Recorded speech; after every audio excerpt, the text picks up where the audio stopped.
Di antara istri-istri Rasulullah, ada seorang wanita mulia yang kisah hidupnya syarat dengan ujian, kesabaran, dan keberanian. Ia adalah Ummu Habibah Ramlah binti Abu Sufyan, putri dari Abu Sufyan bin Harb, pemimpin besar Quraisy, yang pada waktu itu merupakan musuh terkuat Islam.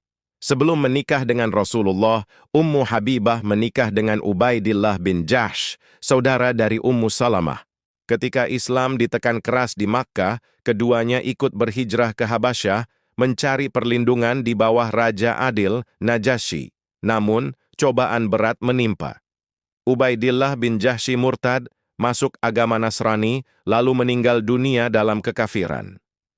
Ummu Habibah tiba-tiba menjadi janda di negeri asing tanpa keluarga, jauh dari tanah air, hanya bersama kaum muslimin yang hijrah.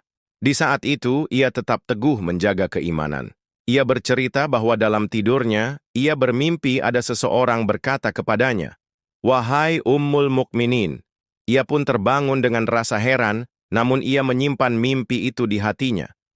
Ketika berita tentang kondisi Ummu Habibah sampai kepada Rasulullah, beliau menunjukkan kasih sayang dan perhatian. Rasulullah mengirim Amr bin Umayyah ad-Damri kepada Raja Najasyi, membawa surat dakwah sekaligus mengajukan lamaran untuk Ummu Habibah. Raja Najasyi dengan penuh penghormatan menyampaikan lamaran itu kepada Ummu Habibah. Dalam riwayat disebutkan, ketika kabar lamaran itu sampai kepadanya, Ummu Habibah menangis penuh haru, lalu berkata, "Allah telah menggantikan bagiku yang lebih baik daripada Ubaidillah." Ia menerima dengan penuh rasa syukur. Maka pernikahan pun dilangsungkan di negeri Habasyah, dipimpin langsung oleh Raja Najasyi. Najasyi memberikan mahar dari pihak Rasulullah sebesar 400 dinar, jumlah mahar yang sangat besar kala itu. Pernikahan ini menjadi momen bersejarah, sebuah ikatan suci yang terjadi di tanah asing, namun membawa keberkahan bagi Islam.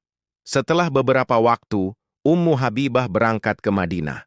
Rasulullah menyambutnya dengan penuh cinta, dan ia pun hidup mulia di sisi beliau sebagai Ummul Mukminin. Pernikahan ini bukan hanya menyelamatkan seorang wanita mukminah dari keterasingan, tapi juga memiliki makna politik yang mendalam. Ia adalah putri Abu Sufyan, musuh terbesar Rasulullah saat itu. Dengan menjadi menantu Rasulullah, Abu Sufyan tidak lagi bisa sepenuhnya bersikap keras terhadap beliau.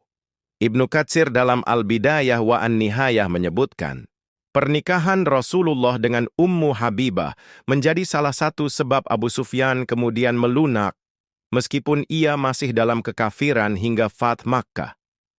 Salah satu kisah terkenal terjadi setelah perjanjian Hudaibiyah. Abu Sufyan datang ke Madinah untuk memperpanjang perjanjian damai dengan Rasulullah. Ia masuk ke rumah putrinya, Ummu Habibah. Saat Abu Sufyan hendak duduk di atas alas tidur Rasulullah, Ummu Habibah segera menariknya menjauh. Abu Sufyan terkejut dan berkata, "Wahai anakku, apakah engkau menghalangi aku duduk di atas tempat tidur ini? Apakah engkau lebih memilih alas tidur ini daripada aku?" Dengan penuh iman, Ummu Habibah menjawab tegas, "Ya, ini adalah alas tidur Rasulullah, sementara engkau masih musyrik yang najis. Aku tidak rela engkau duduk di atasnya." Peristiwa itu menunjukkan keteguhan imannya. Meski ayahnya adalah penguasa Quraisy, ia mendahulukan kecintaan kepada Allah dan Rasul-Nya di atas hubungan darah.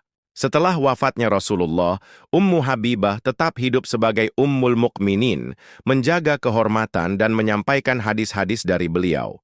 Di antara hadis yang diriwayatkannya adalah Rasulullah bersabda, "Barang siapa salat 12 rakaat dalam sehari semalam, maka Allah akan membangunkan baginya sebuah rumah di surga."